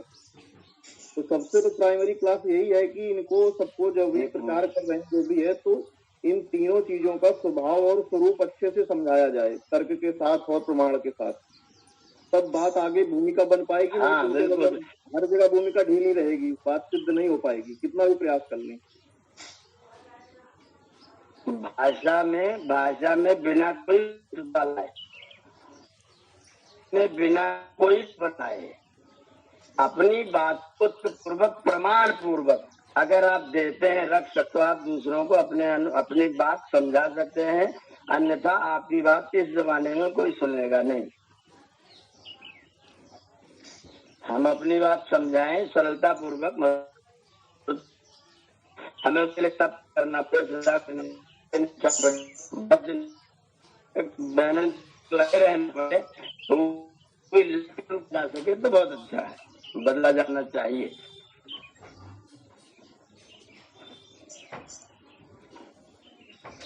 आचार्य, एक समस्या हमारे सामने बराबर आती है, जैसे हम लोग जब जाते हैं, आज बड़े पैमाने पर देख रहे हैं जो दलित बस्तियों में धर्म मतांतरण जो हो रहा है, तो अब एक समस्या ये खड़ी हो जाती है कि इनको सनातन धर्म कैसे बनाए रखें। दूसरी समस्या ये आ जाती है, अभी इनको हम पूर्ण रूप से सत्य का ज्ञान कराने लगेंगे, क्योंकि कहीं कहीं जो है ये अब जो कहा जाए जैसे व्रत है, पूजा उपासना है इत्यादि बहुत सारी चीजों ये थोड़ा बहुत जुड़े हुए हैं। अगर इनको हम कह दिए, जैसे एक उदाहरण लेंगे, दलित बस्तियों में जैसे है कि कहीं कहीं जो है माता जी का वो करते थे, अब क्या प्रभाव हो गया, कहीं हम दुर्गा माई मनबे ना करें तो बेस्या रहे, हेन तेन दुनिया भर का। तो कहीं कहीं इसका जो रहता है, चलिए ठीक है, इसी बहाने आप लोग जुड़ रहे हो, माता जी के नाम पे मूर्ति आप हिंदू बने हुए। तो मेरी एक सबसे बड़ी जटिल समस्या वहां हो जाती है कि मैं पूर्ण रूप से सत्य को बताऊं या इस पाखंड को आगे ले आऊं, जिससे इनको किसी न किसी माध्यम से चिपकाए रहूं। ये बहुत बड़ी जटिलता मेरे सामने आ जाती है आचार्य जी।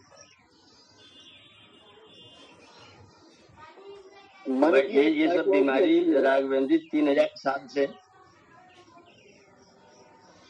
3000 साल से ये बीमारी अपने यहाँ पैदा की गई है, और ये बीमारी इतने साल से लोगों को झूठ पकड़ाया गया है बिना मतलब। अगर इनको वास्तव में हम लोगों ने, हमारा जो सनातन धर्मी लोग हैं, अगर हमने अपना सत्य पक्ष ही आरंभ से रखा होता है, इसमें अपने खुद ने ये सब कहीं बलि देने का परंपरा हो गई, कहीं ये शैव हो गए, कहीं ये वैष्णव हो गए, कहीं ये हो गए, अपने स्वार्थ में आज भी जितने संत महात्मा है जो हिंदू नामधारी है, गद्दीधर लोग हैं, वो जनता को आज भी झूठ ही पकड़ाने की कोशिश करते, सत्य पकड़ाने की कोशिश नहीं करते हैं। और उन्हीं के बारे में जो ये सत्य पकड़ाने की कोशिश करते हैं, अपनी किताब नहीं पढ़ते हैं, पुराण ग्रंथों में देवी के बारे में जो लिखा है, अगर उसको यथार्थ में आप पढ़ लो तो वाकई जो वो कहते हैं ठीक लगता है।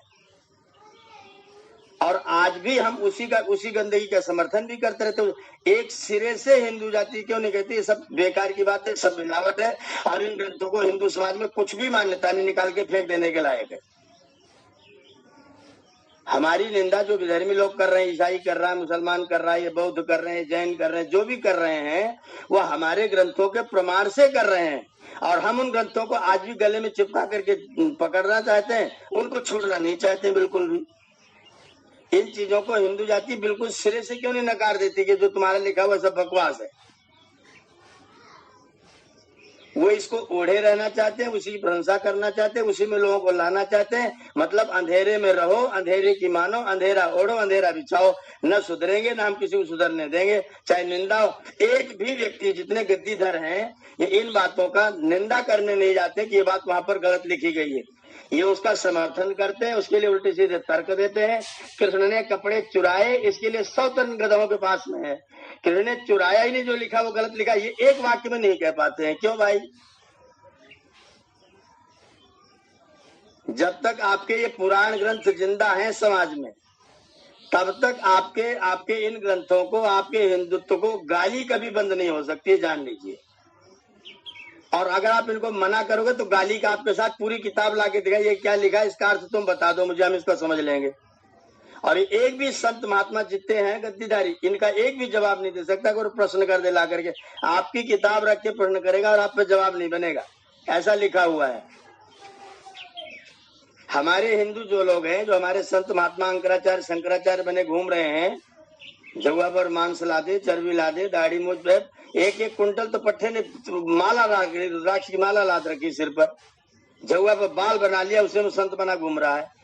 वो इन सारी चीजों का, इन पाखंडों का जिसके लोग निंदा करते हैं, इन पाखंडों का ये इधर उधर तर्क ला के समर्थन करता है। और ये जो कहते हैं कि दुर्गा के बारे में, भगवान महादेव के बारे में, विष्णु के बारे में, इनका चरित्र पुराणों पढ़ो तो लंपट तो है पक्के। तो या तो इन ग्रंथों को पूरी हिंदू जाति के एक साथ खड़े होकर कह देना चाहिए कि ये सब एकदम बकवास है, ये हमारी किताबें नहीं है, ये बीच के लोगों ने मिलावट किया है, हम इनको एकदम पूरी तरह से खत्म करते हैं, हमें की जरूरत नहीं है, हम सीधा वैदिक ग्रंथों को, आर्ष ग्रंथ को ही स्वीकार करते हैं। जिस दिन हिंदू ये जग करके खड़ा हो जाएगा, उस दिन आपके सनातन की एक व्यक्ति के मुख से निंदा का कोई शब्द नहीं निकल सकता है। ये सारी निंदा इन किताबों के कारण से और पुराणों के कारण से, और इनको ये छोड़ना नहीं चाहते, उन्हीं को उड़ते, उन्हीं को बिछाते, उन्हीं का प्रचार करते हैं।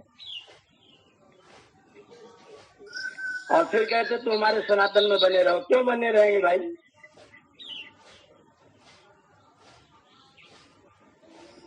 तुम व्यक्ति को ठगोगे। एक व्यक्ति कोरी बिरादरी का है, कोरी परसों के पास, उसने कहा आचार्य जी हमारे यहाँ श्राद्ध करवाना है। मैंने कहा मैं आऊंगा।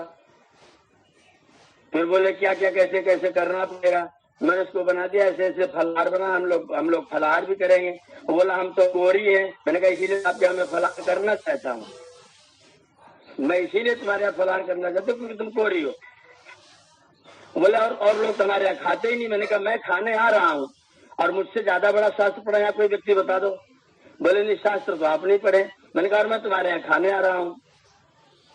वो मतलब इतना मैं उसको देख रहा था, उसकी चाल बदल गई। जब आचार्य जी हमारे यहाँ भोजन करेंगे तो ये मक्कार लोग जो तथाकथित ढोंगी पाखंडी पंडित लोग हैं, ये उनके यहाँ पानी नहीं पिएंगे, उनके यहाँ कथा कराएंगे, उनके यहाँ प्रसाद चढ़वाएंगे, उनकी दक्षिणा लेंगे, उनके यहाँ पानी नहीं पिएंगे। उनका जो पैसा था उनको कमाया हुआ था, तो उनके पानी में 2 पैसे में 200 तुम बढ़ के धर्म सनातनी लोग हो। ये गधा लोगों की निंदा है, और इन गधों की निंदा ऐसी होती रहेगी जब तक अपने आप को नहीं सुधारेंगे। ये ऐसे ही निंदा के पात्र बने रहे, और हम जिनको लाना चाहते हैं उनको ये मूर्ख लोग भटकाते रहते हैं। मान लो कोई व्यक्ति शुद्ध हो जाए, किस बिरादरी में लाओगे आप बताओ? कोई व्यक्ति मुसलमान से हिंदू हो किस बिरादरी में सम्मिलित होगा? ठाकुर बनाओगे, बनिया बनाओगे, पंडित बनाओगे। पंडित अपनी बेटी नहीं देगा, ठाकुर अपनी बेटी नहीं देगा, बनिया अपनी बेटी नहीं देगा, उसकी बेटी नहीं लेगा, किसके साथ विवाह संबंध होगा उसका? ये बहुत सारी जड़ता समस्याएं जो हैं, ये हमारी जाति की, हमारे तथाकथित देवी देवताओं की निपोरों में बना रखा है, वो नहीं हट जाते हैं। इन नालायकों के कारण से हिंदू धर्म डूब रहा है, और हम उसका लायक समझते हैं। ये होते हैं। मैं एक चीज मेरे विचार में ऐसे आ रहा था आचार्य जी, अब स्थिति ऐसी बन गई, हमें दोनों लोगों से लड़ना, एक घर वालों से, दूसरे बाहर वाले तो है ही। जैसे अब देख रहे हैं, जैसे घर वालों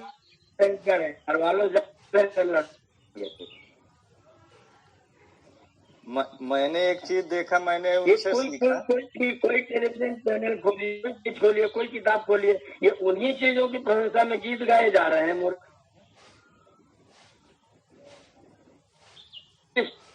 गीत गा रहे हैं, निंदा का भी नहीं दे रहा है। वो जो तर्क दे करके निंदा कर, कुछ निंदा का उत्तर एक नाले उसके आर्य समाज करेगा। उत्तर देने ये नहीं जाएंगे, पाखंड ये बढ़ाएंगे और खेलेगा उसको। आर्य समाज को बदलना चाहिए, ये नहीं बदलेंगे, बदल लेंगे। आज कोई मुसलमान शुद्ध के आ जाए तो ना तो ठाकुर ना तो बनिया, ना उसको कोई भी स्वीकार करने को तैयार नहीं। उसके आए कहाँ? उसका खोलिए पहले, नहीं, उसका विकल्प जैसे गुरु आचार्य जी उसमें ये धर्म रक्षा समिति वालों के द्वारा जो होता है, जैसे होता तो आर्य समाज के द्वारा ही शुद्धि कराए, लेकिन उसको जो अपने मुस्लिम समुदाय में जिस बिरादरी का होता है, जैसे अगर खान है इसका मतलब वो क्षत्रिय से वो है, सैयद है तो इसका मतलब वो ब्राह्मण हुआ था, तो उसको उसी बिरादरी में उसको रखा जाता है। ये उसमें है इस तरीके से उसका एक अपना एक इतिहास है, जैसे जैसे कन्वर्ट, और इन लोगों को मुस्लिमों को भी पता रहता है कि हमारे पूर्वज किस बिरादरी के थे। तो इसमें ये जब और ये भी कहा जाता है कि बिरादरी व्यवस्था तब तक रहेगी जब तक ये हमारे यहाँ ये जाति रूपी जड़ता विद्यमान है, इसलिए वो रखना पड़ेगा, क्योंकि हमें जो हमारे समाज में है इस कोड़ को भी दूर करने के लिए गुरुकुलों जगना, जो हमारे शंकराचार्य पीठ के शंकराचार्य करोड़ों करोड़ों की संपत्ति के मालिक, ये हिंदू समाज को किस दिशा में लेके जाना चाहते हैं, इनका कोई विचार कहीं सुन करके बात जान लिया जाए। इनको अपना पेट भर जाए, उसके बाद बढ़िया मखमल सिंहासन पर सोना आ जाए, हिंदू जाए भाड़ में, हिंदू नष्ट हो जाए, को नालायक को कोई मतलब नहीं है। अभी और हम लोगों के सारे किए करा पर ये लोग पानी फेरते रहते। अयोध्या आचार्य जी शंकराचार्य इन लोग को मतलब क्या परमात्मा दंड देगा कि नहीं देगा, जो है परमात्मा इन लोग को दंड देगा कि नहीं देगा, जो है भैया जब ये लोग दंडित तो हो रहे हैं तो भी नहीं मान रहे हैं। नरेंद्र गिरी को बात नहीं पड़ रही है, वो भी शंकराचार्य वो मंडलाधीश बना हुआ है। मैं एक चीज चाह रहा था आचार्य, चाह रहा था कि जैसे हम लोग, जैसे अभी मैं देखा मेरे घर में 2 यथार्थ गीता आ गया, और मेरे बड़े भाई साहब ने, हमारे बुआ जी के लड़के, उन्होंने गिफ्ट किया, फिर और किया। मैंने पूछा ये कैसे मिली, तो कहें कि ये गाड़ी पुस्तक बांटते हैं।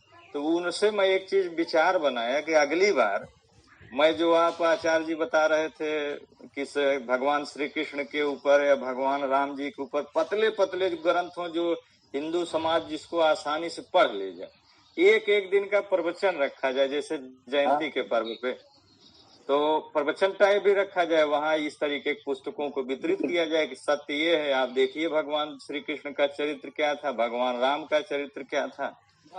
और पितृपक्ष पे भी इस तरीके का आयोजन करा करके कुछ छोटी छोटी पुस्तकें वितरित की जाएं। ये एकदम हो गया लोगों को।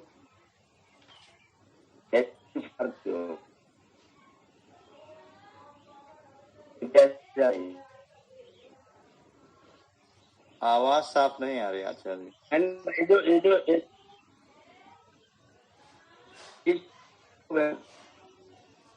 इतने ये मेहमान मेरी मानते एक गद्दी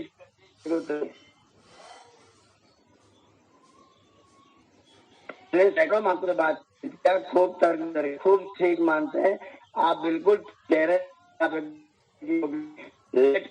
दंडवत करते हैं तो मुझे से कुछ नहीं पूछ सकते हैं, क्योंकि रोजी रोटी आप होने लग जाती है। तो आप रोजी छोड़ते हैं फिर ये, और ये सारा प्रयत्न आप लोग, हम जो साधारण लोग करने पड़े, तो साधारण लोगों का प्रयत्न साधारण दिखाता है। आज कोई गतिविधि नहीं होगी, इनके करोड़ों आने एक सब चीज बदल, पर ये उसको तो उसको बड़ा सब नष्ट हो, पूरा समाप्त हो जाएगा, समाज ही समाप्त हो जाएगी। तो वो इसकी प्रशंसा करते हैं, इनको ऐसे ही चाहिए। ये तो शुद्ध के साथ तुम कैसे बैठोगे, हम तुम के दराज पर कभी आ ही नहीं सकते।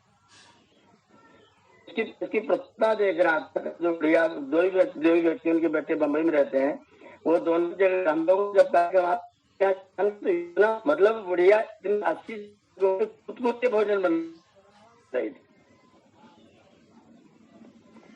वो बरसों से तिरस्कृत, उनको कोई सम्मान करने वाला समझने वाला नहीं। उनके उनके साथ मिल करके व्यवहार करके उनको ग्रंथ उनके साथ कार्य अपने घर पर बुला करके उनके घर जा करके जैसा भी प्रयत्न हो सके हम लोगों को सिखाना चाहिए और बताना। सुन रहे सब जो ठीक नहीं है, जो बातें हैं ये बात है, और उनको वैसे देखो इस किताब में भी लिखा हुआ है तुमको ऐसा मानना चाहिए। ये प्रयोग हम लोगों को करना ही पड़ेगा।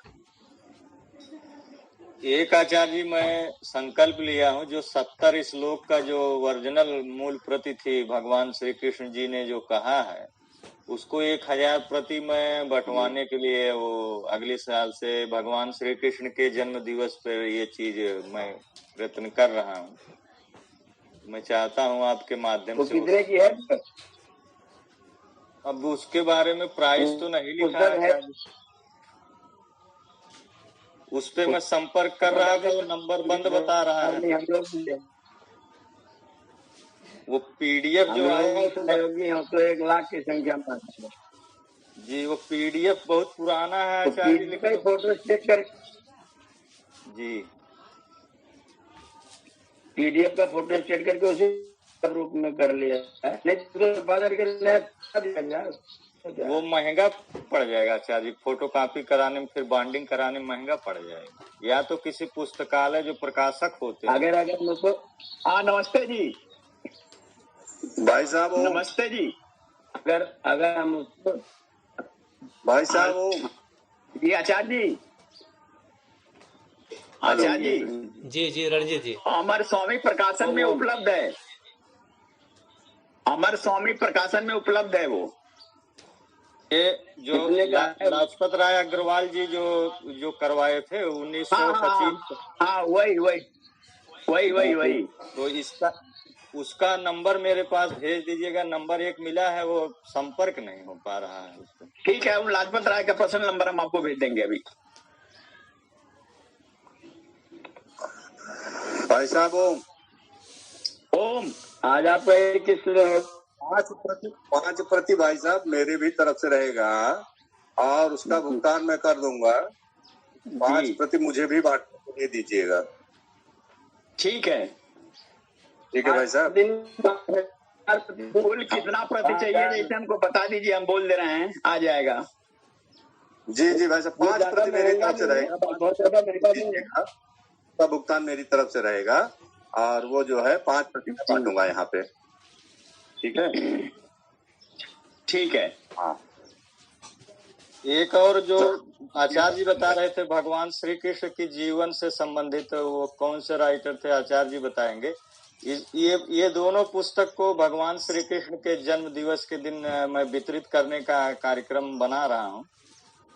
तो आज इस पे एक योजना बना करके आचार्य जी के कर कमलों से वो इस पे फंडिंग हो जाए और इसको जो है वितरित किया जाए।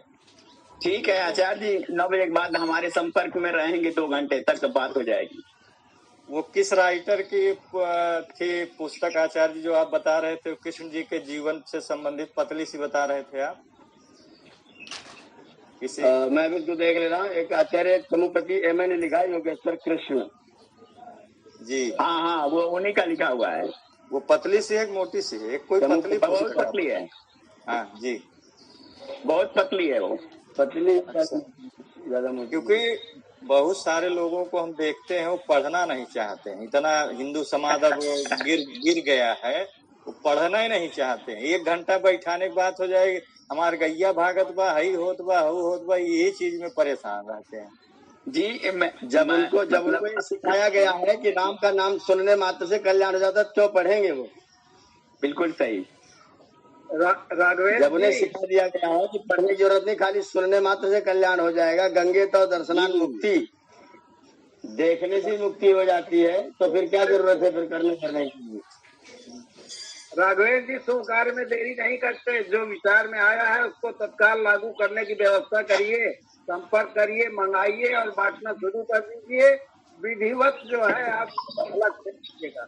नहीं, जैसे श्री कृष्ण जन्माष्टमी का पर्व इसलिए रहता है कि लोग एकाग्रचित रहते हैं, उनके बारे में कुछ क्षणिक भगवान श्री कृष्ण के बारे में, चाहे वो छलिया के रूप में रहे या जैसे हम लोग हैं वो योगेश्वर के रूप में रहे, तो रहते हैं, तो मैं सोचा कि अगर उसी दिन बड़ा सा यज्ञ कहीं आयोजन करके 2-3 जगह दिन में पूरा दिन रहे कि हाँ आज इनके यहाँ, आज इस गांव में, फला गांव में, वहाँ 2-4-10 लोगों को पकड़ाया गया।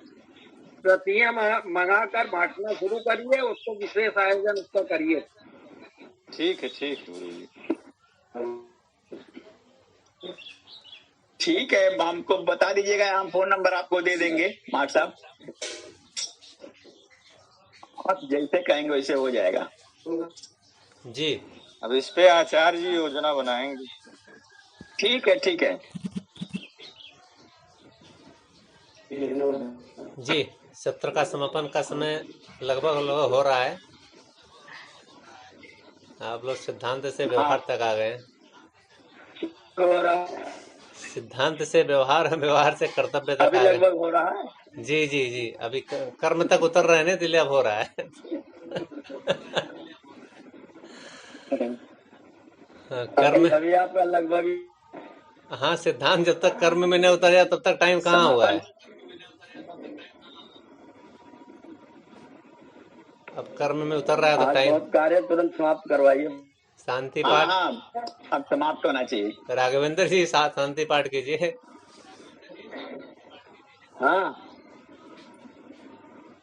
जी शांति पाठ। 1 मिनट।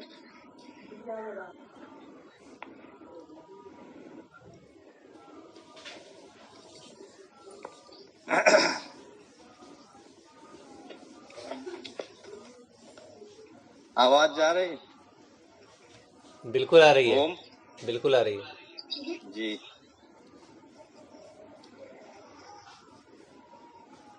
ओम देव शांति, अंतरिक्षम शांति, पृथ्वी शांति, रापः शांति, रोषधयः शांति, वनस्पतयः शांति, विष्णुदेवः शांति, ब्रह्म शांति, सर्वं शांति शांतिरेव शांति, क्षमा शांतिरेधि।